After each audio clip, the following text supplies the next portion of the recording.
उनके पास कराने वाला प्रभु दर्श कराने वाला, दर्श कराने वाला प्रभु दर्श कराने वाला। यह सुख करनी यह दुख हर, यह सुख करनी यह दुख हर, श्रीमद् सोहदन की आरती आरती। पापियों को पाप से हटाए भगवान की आरती। पापियों को पाप से त्वमेव विद्या रगणं त्वमेव त्वमेव सर्वं त्वमेव जय। हरे राम राम राम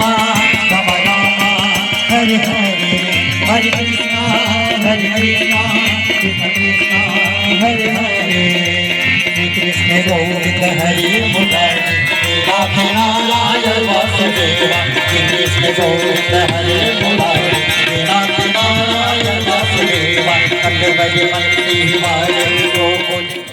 सर क्या कहना चाहेंगे, ब्राह्मण समाज सांस्कृतिक संस्था द्वारा जो 7 दिवसीय भागवत कथा हुई है डोंबिवली में, आज उसका लास्ट दिवस था, आखिरी दिन था, उसका अंतिम दिवस था, तो आप क्या कहना चाहेंगे? हम पिछले कई वर्षों से भागवत कथा कराते आ रहे हैं।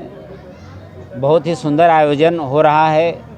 आज हम सब भावुक हो गए हैं, हमारे पास कहने के लिए शब्द नहीं है। व्यासपीठ महाराज के भी आंखों में अश्रु देख के हम सब भावुक हो गए। ऐसा लग रहा था आज कथा शुरू हुई है।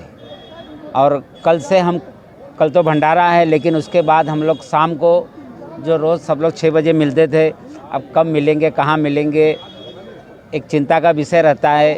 तो 7 दिन कैसे गुजर गए हमें पता ही नहीं चला।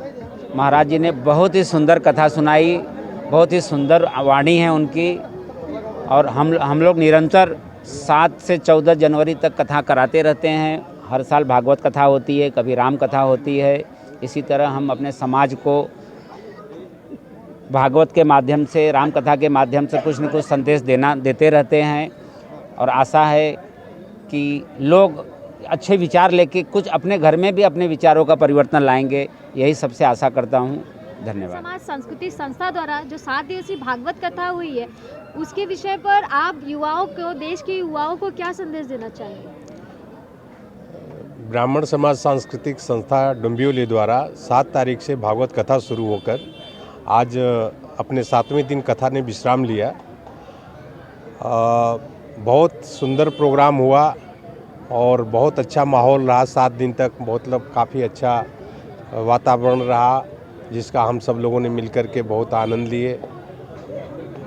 युवाओं के लिए ये सबसे बड़ी बात है कि हम इतने दूर से अपने गांव देश से यहाँ पर आए हैं और अपने अपने काम में लगे हुए हैं। ये कथा ही एक ऐसा माध्यम है जिससे हम अपने धर्म की रक्षा कर सकते हैं। अपने युवकों को इसे जोड़ करके उनके जो संस्कार है उसको हम बता सकते हैं। यही उद्देश्य है कि हम अपने युवकों को ज़्यादा से ज़्यादा यहाँ पर लाए और वो जो धर्म है उसके प्रति उनकी श्रद्धा बनी रहे, उसमें विश्वास बढ़े, यही हम लोगों का प्रयास है। जो 7 दिवसीय भागवत कथा हुई है, ये विगत 15 वर्षों से हो रही है, लेकिन आज ये अंतिम दिवस था, उस विषय पर आप क्या कहना चाहेंगे? अंतिम दिवस तो ब्राह्मण समाज सांस्कृतिक संस्था कभी हो ही नहीं सकता।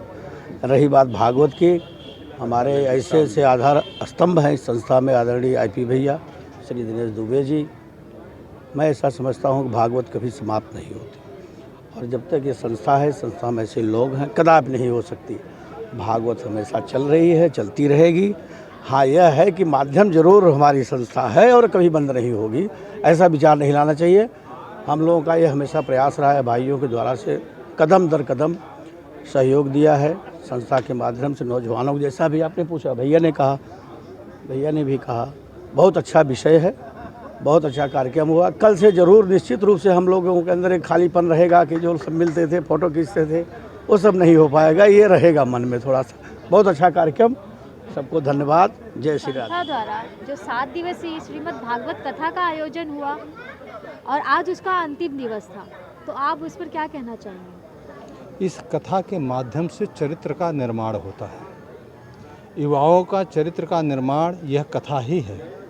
हम लोग इस ब्राह्मण समाज सांस्कृतिक संस्था के द्वारा प्रत्येक वर्ष धर्म का प्रचार कैसे हो, लोगों के साथ एकजुटता कैसे हो, नवयुवकों में चरित्र का निर्माण कैसे हो और हमारे हिंदू धर्म की ध्वजा कैसे लहराए, इसी विषय को लेकर के हम लोग ये भागवत कथा करवाते हैं और निरंतर भगवान की प्रेरणा रही तो चलता रहेगा।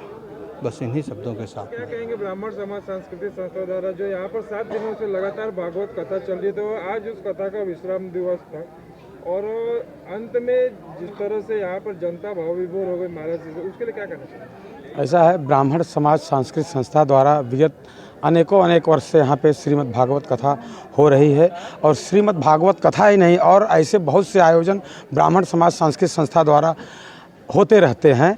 तो हम लोग का यही भाव है कि सब लोग भक्तिमय रहें। आज सनातन धर्म को हम लोग कैसे आगे ले जाएं, यही हमारे संस्था का एक उद्देश्य है।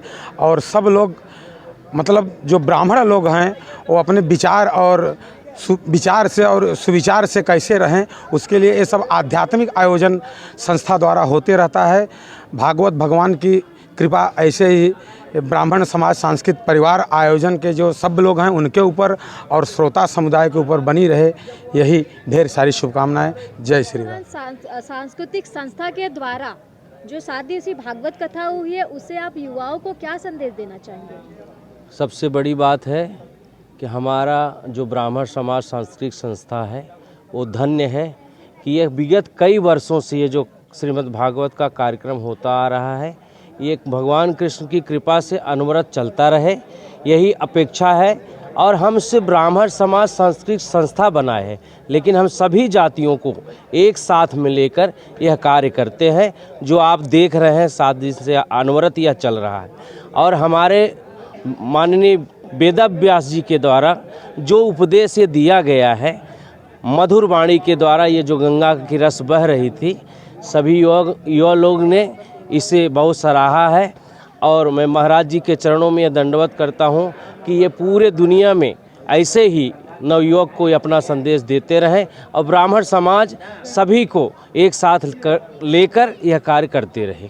क्या कहेंगे, यहाँ पर 7 दिनों से लगातार भागवत कथा चल रही थी और आज उस कथा का विश्राम दिवस था और आज जैसा कि आपके वाणी से जो कही गई कथा थी, लगातार लोगों ने यहाँ पर श्रोताओं ने सुना और अंत में वो भाव विभोर होगा, उसके लिए क्या कहेंगे? भाव विभोर बेटा क्या होता है, कथा को जो श्रवण करेगा, जो कथा में खो जाएगा तो भाव तो उसका बनेगा ही। वो ईश्वर के नाम में वो गुण है कि भाव बना देते हैं। जो हृदय से हृदयांगम करेंगे उनका भाव पवित्र रहेगा। अभी जैसा कि उत्तर प्रदेश और एक महाराष्ट्र की जो धरती है जिसमें एक अनोखा धार्मिक रिश्ता है और इस धरती पर आपने जैसा भी कथा सुना तो इससे कैसा अनुभव रहा? ये धरती तो संतों की धरती है।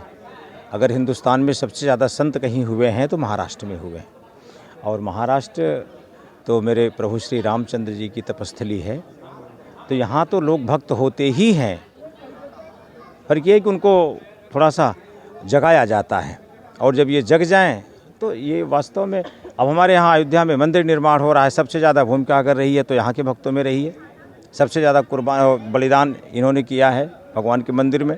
तो महाराष्ट्र और उत्तर प्रदेश ये तो एक सिक्के के ही 2 पहलू हैं धर्म के रूप से देखा जाए तो।